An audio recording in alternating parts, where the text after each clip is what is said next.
स्वागत है आपका हमारे YouTube चैनल डेवलपमेंट बाय जय में। आज हम देखने जा रहे हैं कि हम गिटहब अकाउंट किस तरह से क्रिएट करें।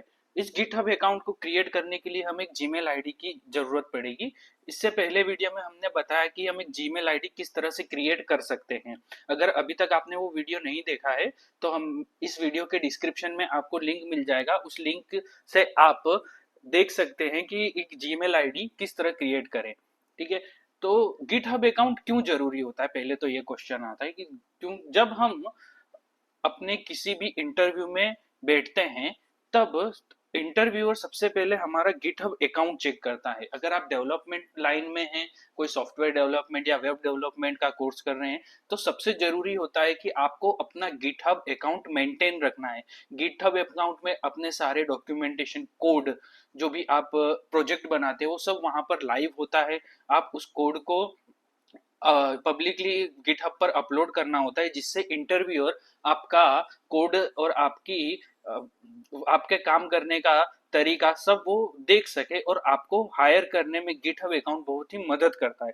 तो अपना सारा किया हुआ काम आपको गिटहब पर अपलोड करना बहुत जरूरी होता है। तो चलिए शुरू करते हैं आज का वीडियो, और इसमें हम देखेंगे कि गिटहब अकाउंट किस तरह से क्रिएट करते हैं। One by one, step by step हम जाएंगे। ठीक है, अगर आप हमारे चैनल पर नए हैं तो सबसे पहले आप हमारे चैनल को सब्सक्राइब कर दें और हमारे इस बेल आइकन को दबा दें, जिससे कि आपको हमारे नए वीडियो की नोटिफिकेशन आप तक पहुंचती रहे। अपना गूगल क्रोम ओपन कर लीजिए और सर्च कीजिए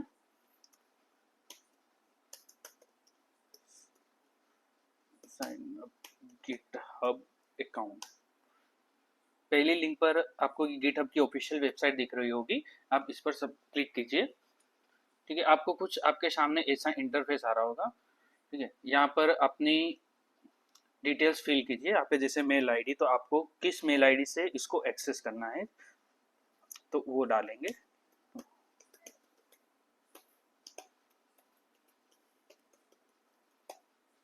यहाँ अपना पासवर्ड क्रिएट कर देंगे। ध्यान रखिए, पासवर्ड क्रिएट करने में आपको कैरेक्टर, डिजिट और स्पेशल कैरेक्टर का यूज करना है, जिससे आपका पासवर्ड स्ट्रॉन्ग बनेगा। आपको अपने अकाउंट का यूजर नेम क्या रखना है वो आप यहाँ से कर सकते हैं। आपको उसके अपडेट्स या अनाउंसमेंट जो भी अगर गिटहब के चाहिए आपके मेल पे, तो आप इसको क्लिक कर दीजिए। अदरवाइज इसको क्लिक नहीं करेंगे तब भी चलेगा। अभी आपका अकाउंट वेरीफाई हो रहा है।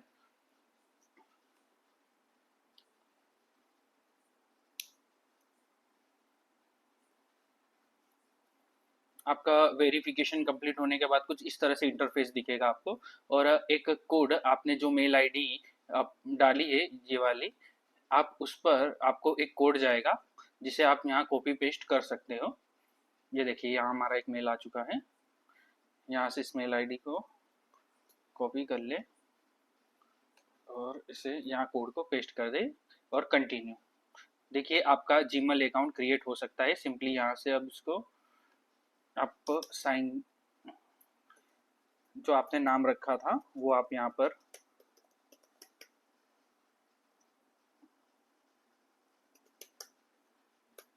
और यहाँ पासवर्ड डाल लीजिए और साइन इन कर लीजिए। देखिए, आपका आपका गिटहब अकाउंट क्रिएट हो चुका है। यहाँ से आप सिंपली अपना डैशबोर्ड देख सकते हैं और यहाँ पर जाकर आप अपनी प्रोफाइल चेक कर लीजिए। देखिए, आपका इस तरह से कुछ रिपोजिटरी आपको शो करेगा। यहाँ से आपका इंटरव्यू जब आपसे आपकी गिटहब प्रोफाइल मांगता है तब आपको ये लिंक उसे दे देनी है, जिससे वो आपका ये वाला इंटरफेस देख सकेगा। यहाँ से उसको पता चलेगा कि आपने कितना कंट्रीब्यूशन किया। इसका मतलब है आपने कितने कोड, कितनी फाइल्स गिटहब पर अपलोड की है, आप कितने कंटिन्यू हो कोडिंग में। यहाँ से आपको सब चीज आपके इंटरव्यू को पता चल जाएगी और आपका जो भी इंटरव्यू का फेज है वो यहाँ से थोड़ा बहुत क्लियर हो जाता है और इंटरव्यूअर को आइडिया आ जाता है कि आप कोड करने में कितने एक्सपर्ट हैं।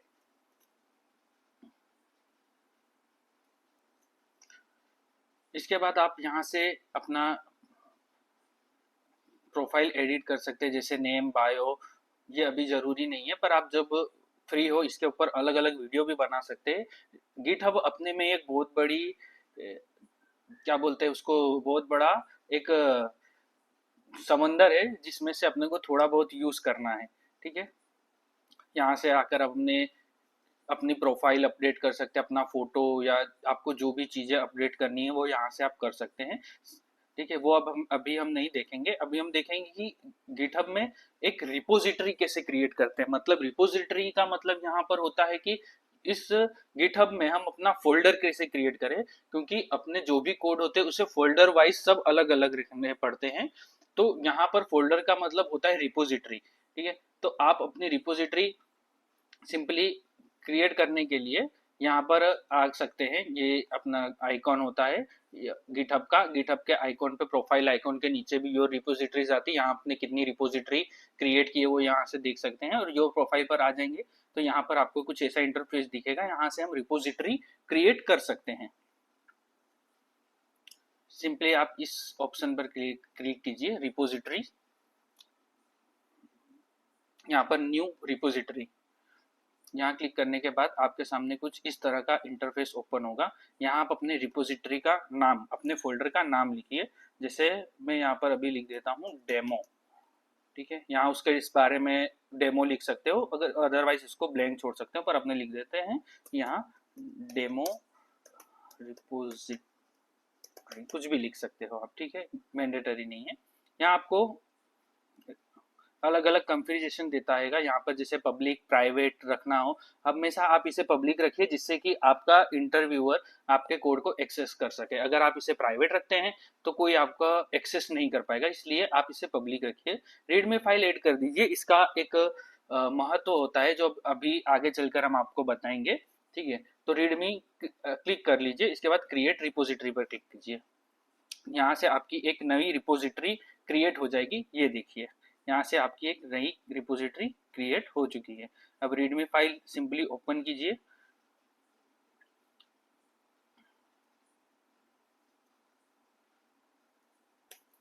रिपोजिटरी क्रिएट करने के बाद आपके पास कुछ ऐसा इंटरफेस आ जाएगा। आप सिंपली, आपको कुछ भी फाइल अपलोड करना है तो आप यहाँ पर एड फाइल पर आ जाएं, यहाँ से फाइल अपलोड पर क्लिक करें। यहाँ से चूज फाइल ओपन कर ऑप्शन का चूज करके आप डायरेक्टली कोई भी फाइल को यहाँ से अपलोड कर सकते हो। ठीक है, इसके दो तरीके हैं। पहला, आप यहाँ से ड्रैग एंड ड्रॉप भी कर सकते हैं, हम आपको दोनों तरीके करके बताते हैं। ठीक है, पहला हम यहाँ पर चले जाएंगे, यहाँ पर हम अपना कोई भी एक प्रोजेक्ट उठा लेते हैं, जैसे कि ये इस पूरे फोल्डर को हम यहाँ से उठा लेंगे। यहाँ पर कंट्रोल ऑल ओपन।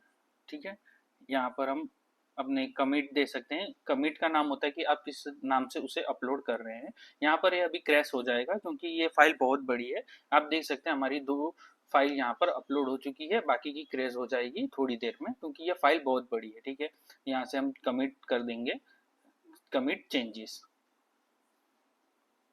हमारी फाइल प्रोसेसिंग हो रही है।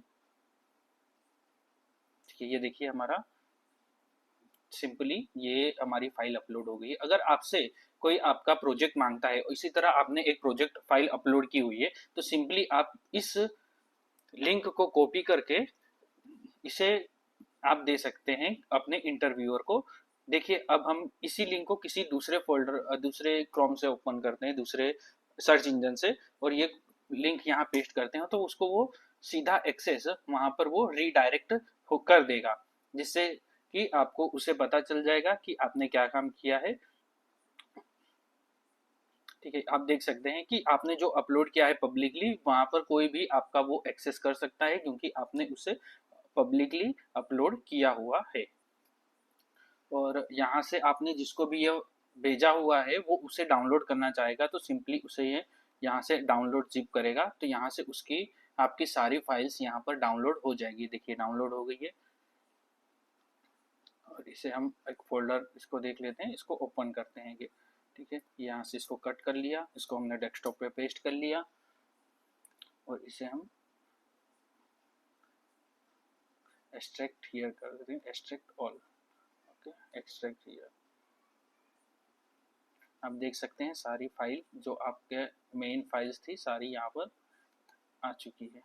देखिए रीडमी फाइल थी, डीबी जेसन फाइल थी, सारी फाइल ये रीडमी में आप देख सकते हो कि वही चीज़ लिखी हुई है जो आपका वहाँ गिटहब अकाउंट पर अपलोडेड है।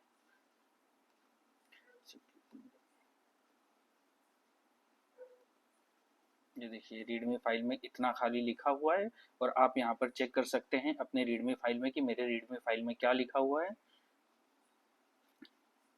देख से ओपन होने में थोड़ा टाइम लग रहा है। देखिए ये रहा कोड।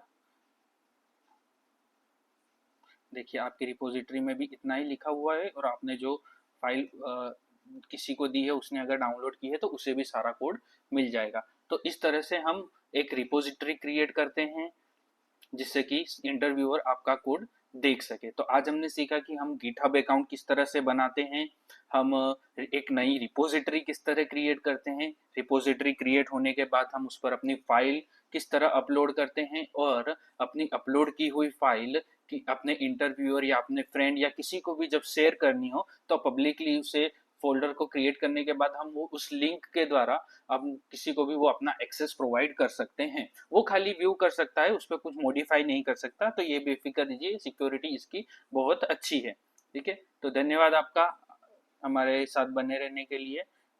और आगे हम देखेंगे कि किस तरह से हम गिट इनिट मतलब कि गिट बेस का यूज करके हम किस तरह से अपने फोल्डर से डायरेक्ट ही हम अपने रिपोजिटरी में फाइल कैसे अपलोड करते हैं। हमें बार बार यहाँ कर ड्रैग एंड ड्रॉप करने की जरूरत नहीं होती है।